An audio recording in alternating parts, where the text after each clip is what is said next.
Quem almoça fora de casa continua sentindo o bolso pesar. O tradicional prato feito ficou mais caro e já custa, em média, quase R$ 32 no país. Afinal, por que o almoço continua subindo, hein? A reportagem da Tawane Catan explica o que está por trás dessa conta. Arroz, feijão, salada e uma proteína. O tradicional prato feito continua sendo a principal opção para milhões de brasileiros na hora do almoço, apesar da refeição ter ficado ainda mais cara. Era 13, 14 reais. Hoje em dia está em torno de 25, 30 reais, até 45. Segundo o índice Prato Feito, elaborado pela Faculdade do Comércio de São Paulo, o preço médio do PF chegou a R$ 31,90 em junho, uma alta de 5,4% em relação a março e de 7,2% desde o início deste ano. Porque muitos itens de alimentos acumulam alta no semestre. Então, quando você compara janeiro a junho de 2026, você tem a carne. A carne subiu, em média, pelo menos 10%, tá? Praticamente em todas as regiões. Você tem hortaliças que ficaram muito mais caro, né? Você tem hortaliças que ficaram 30% mais caro e outras que ficaram 80% mais caro comparado a junho.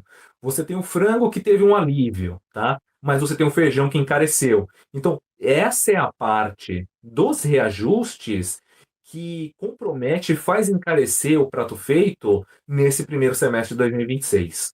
Na prática, quem almoça fora de casa durante os 20 dias úteis do mês desembolsa cerca de R$ 638 apenas com essa refeição, sem contar café da manhã, jantar ou lanches.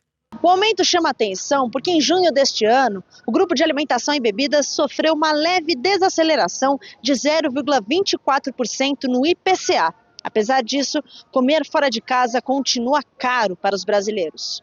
Ainda que o governo, com algumas atitudes, ele contribua para o aumento real do salário mínimo, mas isso não é o suficiente, porque a gente tem que também buscar o ganho de produtividade.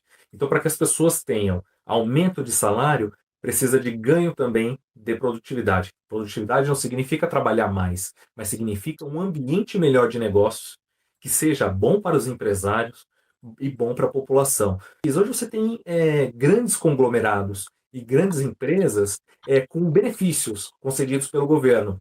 Mas, por outro lado, você tem os pequenos, tá? Os micro, pequenos e médios negócios que acabam sofrendo um pouco mais por não ter acesso a esse lobby governamental. A situação do dia a dia de trabalhar nesse negócio, de abrir a sua porta, de ir trabalhar no balcão, é um pouco mais apertado. A margem de lucro é muito apertada, por isso o repasse de preço. A inflação do prato feito, ela chega na mesa do consumidor primeiro do que na planilha do IBGE. A explicação vai além do arroz e feijão. Especialistas afirmam que o preço do prato feito incorpora outros custos da operação dos restaurantes, como aluguel, energia elétrica, salários, transporte, tributos, juros e despesas financeiras. Ou seja, mesmo quando alguns alimentos ficam mais baratos, o custo para manter o estabelecimento funcionando continua a pressionar o preço final da refeição. Ele reflete o quê? Quanto custa produzir no Brasil. Então, se produzir no Brasil está crescendo, está ficando cada vez mais caro, significa que muito provavelmente o custo de vida está subindo e a renda não está acompanhando. A pesquisa também mostra diferenças entre as regiões do país. A região sul registra o prato feito mais caro, com média de R$ 34,90, seguido pelo centro-oeste, com R$ 34,45. No sudeste, o valor médio é de R$ 31,99. Já Nordeste e Norte apresentam os menores preços, próximos de R$ 30. A diferença entre a região mais cara e a mais barata chega a 16%. Era R$ 18. Agora está em média de 28. Quase 30. O cliente reclama? Às vezes sim. É porque não reclama tanto, porque nessa região nós somos mais baratos ainda. Mas tem lugar por aí que eles saíram de lá porque não dá para comer mais. Diz que está a partir de 38, 50, às vezes sim. Aí já passa do orçamento deles, né? Para quem depende do restaurante todos os dias, o aumento do prato feito é mais um reflexo do custo de vida. Mesmo com sinais de desaceleração na inflação dos alimentos, despesas como energia, mão de obra, aluguel e logística continuam pressionando o setor. E, por enquanto, a conta segue batendo na mesa do consumidor.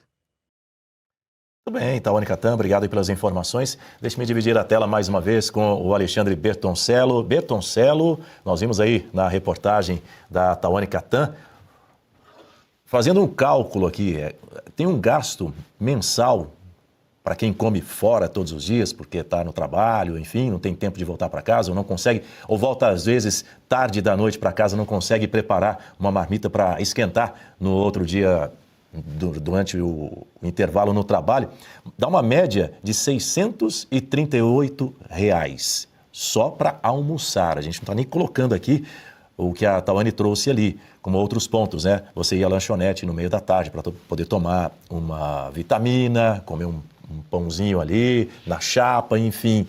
E os economistas já estão alertando faz tempo que a tendência é que daqui até o final do ano vai aumentar ainda mais. E aí a gente está falando de 638, que chegue numa média aí até os R$ 700, já é mais da metade do valor, por exemplo, do atual salário mínimo, né? Ali perto da metade. Não dá, né? Não dá, e o prato feito está refletindo exatamente aquilo que o IBGE quer esconder.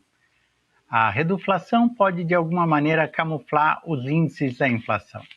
Você pode colocar mais etanol na gasolina e reduzir o suposto preço da gasolina, mas você não pode simplesmente esconder o fato de que comer está cada vez mais caro. Se em 6 meses nós tivemos um aumento de mais de 5%, se continuar no mesmo ritmo vai ser 10%. Não adianta o IBGE mostrar uma inflação de 4,5%. O problema é que o salário das pessoas serão reajustados em 4,5% e a comida em 10%.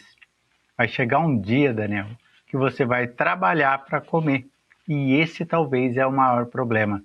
O economista ali falou de uma maneira correta. Só consigo aumentar o salário através do aumento de produtividade. Em vez disso, o governo vai em outra direção, que a gente já falou aqui tantas vezes. Vamos acabar com a escala 6x1.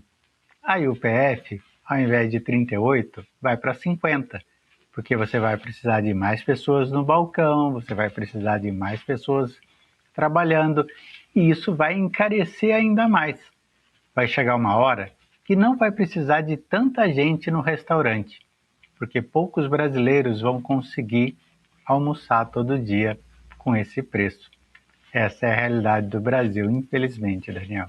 Sua análise, Marcelo Suano. Mais do que uma análise, é apenas uma consideração. Eu vou te dizer, qual é a grande crítica que se faz aos analistas, os grandes analistas, e parte expressiva da classe alta, classe média alta, é eles não terem capacidade de entender o real impacto no bolso e na vida desse cidadão comum que depende do transporte, e essa alteração é gigantesca. Eu vou contar uma história rápida, que eu estava conversando na época, eu dava aula, uma aluna que ela chegou para mim, uma menina muito rica, ela disse para mim: professor, o senhor sabe quando que eu entendi o que é realmente a condição de pobreza? Eu disse: nossa, você é muito rica. Uma vez nós tínhamos um amigo e nós falamos para ele: vamos comer esse lanche aqui, vamos todo mundo comprar. Aí ele não comprou. Aí ela perguntou: e por qual razão? Eu disse: é simples. Se eu comprar esse lanche, ele era bolsista na escola. Se eu comprar esse lanche, eu não consigo chegar em casa, eu tenho que dormir na frente da escola. Por qual razão? Porque esse lanche, na somatória geral, ele significa quase que uma semana de transporte que eu tenho. Ou eu escolho, vou para casa e volto, ou eu como. Aí é que está o grande detalhe. Quando se fala, mas o impacto é muito, foram apenas 70, 100, 200 reais. Isso é muito. Quem anda, por exemplo, de metrô, R$50 significa a ida e vinda de uma semana para aquele cidadão comum. É isso que tem que estar nas políticas públicas, em especial de nós à direita, que temos a capacidade de entender a realidade da economia, mas temos que entender também a realidade desse segmento pobre. E aí é que a política pública tem que contemplar, inclusive, essa alta. Não, saiu de 28 para 31. É muito dinheiro porque o impacto que dá no bolso daquele que é pobre é 100 vezes maior do que, por exemplo, alguns milhares no bolso daquele que é muito rico. Tem um espectador aqui que ele está lançando uma pergunta para o Alexandre Bertoncello. Bertoncello, para você trazer a luz sobre um ponto que ele coloca aqui. Seguinte, se custa R$30, quanto de imposto fica para o governo, hein? Você tem uma média? Paguei R$30. Quanto que vai para o governo, para a União? Então, atualmente na faixa de 12%. Com a reforma tributária, que eu gosto de afirmar, a reforma tributária do Lula, daqui a 3 anos vai ser 29%. Lembra que a gente estava falando dos lobbies, da reportagem agora há pouco, que teve os serviços, e principalmente bares e restaurantes, não fizeram lobby algum no Congresso, e vai ser o setor de serviço que vai pagar mais. A grosso modo, se você falar assim, olha, a cada R$100 que o restaurante vende, hoje na faixa de 12, 13 vai para o governo. Daqui a 3 anos, a cada R$100, 30 vai para o governo. E aí o dono do restaurante só vai ter uma chance.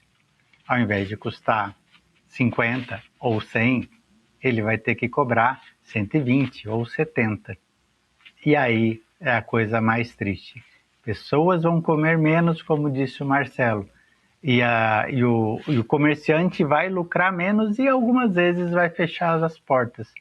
Quem está no comércio olha as ruas antes muito movimentadas e agora está cheio de aluga-se. É um reflexo claro de que a economia e a política pública está indo no caminho errado, viu, Daniel?